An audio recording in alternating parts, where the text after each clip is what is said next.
بسم اللہ الرحمن الرحیم۔ رسول وہ مقدس گروہ ہے جس نے اللہ تبارک و تعالیٰ کے پیغامات اس کے بندوں تک پہنچا دیے۔ ان پر آسمانی کتابیں بھی نازل فرمائی گئیں۔ نبی کے لیے کتاب کی قید نہیں، لہٰذا ہر نبی رسول نہیں اور ہر رسول نبی ہے۔ انبیاء کرام 1,24,000 یا کم و بیش ہیں اور رسول 313 ہیں۔ یہ مقدس ہستیاں جنہیں ہم نے رسول کا منصب دیا، جن کا ذکر پہلے ہی اِنَّکَ لَمِنَ الْمُرْسَلِینَ کہہ کر فرمایا گیا ہے، یہ سب ایک مرتبے کے نہیں بلکہ انبیاء کرام کے مراتب جداگانہ ہیں، جو کسی سے کسی بات پہ افضل ہے۔ اگرچہ نبوت میں کوئی تفرقہ نہیں، لیکن صف نبوت میں سب مساوی نہیں، مگر خصائص و کمالات میں درجے متفاوت ہیں۔ کچھ نبیوں میں سے کچھ نبی ایسے ہیں جن سے اللہ تعالیٰ نے خود کلام فرمایا، جیسے حضرت موسیٰ علیہ السلام۔ حضرت موسیٰ علیہ السلام کی حق و تعالیٰ عزوجل نے ان سے بے واسطہ کلام فرمایا۔ حضور سید المرسلین صلی اللہ علیہ وآلہ وسلم سے شب معراج بے واسطہ کلام فرمایا۔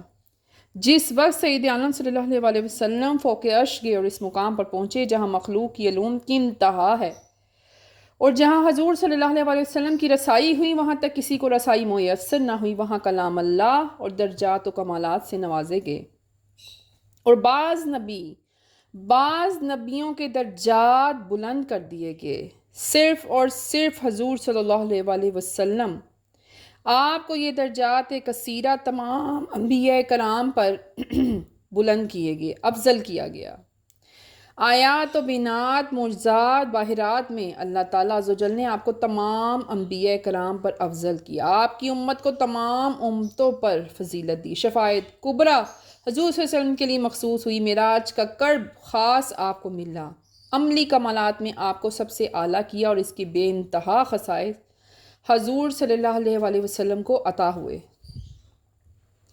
اگلی آیت میں مریم کے بیٹے عیسیٰ علیہ السلام کا ذکر ہے کہ ہم نے مریم کے بیٹے عیسیٰ علیہ السلام کو کھلے معجزات عطا کیے۔ عیسیٰ علیہ السلام جو ان میں بہت سی نشانیاں عطا ہوئیں، وہ ظاہر ہے بغیر والد کے پیدا ہوئے۔ ابن مریم فرمانے سے ہی یہ بات ثابت ہوتی کہ آپ صرف والدہ سے پیدا ہوئے۔ حضرت عیسیٰ علیہ السلام کو بہت سے معجزات عطا فرمائے گئے، مردوں کو زندہ کرنا، بیماروں کو تندرست کرنا، مٹی سے پرندے بنانا، غیب کی خبریں وغیرہ وغیرہ۔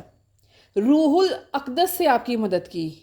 حضرت جبرائیل کو روح اقدس بولتے ہیں کیونکہ ان سے زندگی ملتی ہے، یعنی ہم نے حضرت جبرائیل علیہ السلام کے ذریعے عیسیٰ علیہ السلام کو قوت دی، انہی کے سانس سے انہیں پیدا کیا، انہی کے ذریعے سے دشمنوں کے شر سے انہیں محفوظ رکھا گیا۔ یہود کیونکہ حضرت عیسیٰ علیہ السلام کی حد سے زیادہ تحقیر کرتے تھے اور نصارہ حد سے زیادہ تعظیم کرتے تھے، اس لیے اللہ تعالیٰ نے ان کا ذکر خاص طور پر کیا قرآن پاک میں۔ اور اگر اللہ چاہتا تو ان کے بعد آپس میں آنے والے لوگ آپس میں نہ لڑتے، امتی نہ لڑتے، کیونکہ ان کے پاس پہلے ہی کھلی نشانیاں تھیں، لیکن وہ دو حصوں میں بٹ گئے۔ کچھ لوگ ایمان پر رہے اور کچھ لوگ کافر ہو گئے، یعنی انبیاء علیہ کرام کی امتیں بھی ایمان و کفر میں مختلف رہیں۔ یہ نہ ہوا کہ تمام امت متی ہو جاتی، اور اگر اللہ عزوجل چاہتا تو وہ لوگ جنہوں نے ان انبیاء کرام کی اور ان کے بعد حضور پر نور صلی اللہ علیہ وآلہ وسلم کے معجزات دیکھ لیے اور آپس میں نہ لڑتے، یہ لوگ یہودی، نصارہ اور مشرکین ہیں۔ انہیں بعض تو ایمان لاتے ہیں اور بعض کفر کی وجہ سے سزا کے مستحق ہو جاتے ہیں، اور اللہ چاہتا تو وہ نہ لڑتے، مگر اللہ جو چاہے وہ کرے، یعنی اس کے ملک میں اس کی مشیت کے خلاف کچھ نہیں ہو سکتا، اور یہی اس کی قدرت کاملہ کی شان ہے۔ صدق اللہ العظیم۔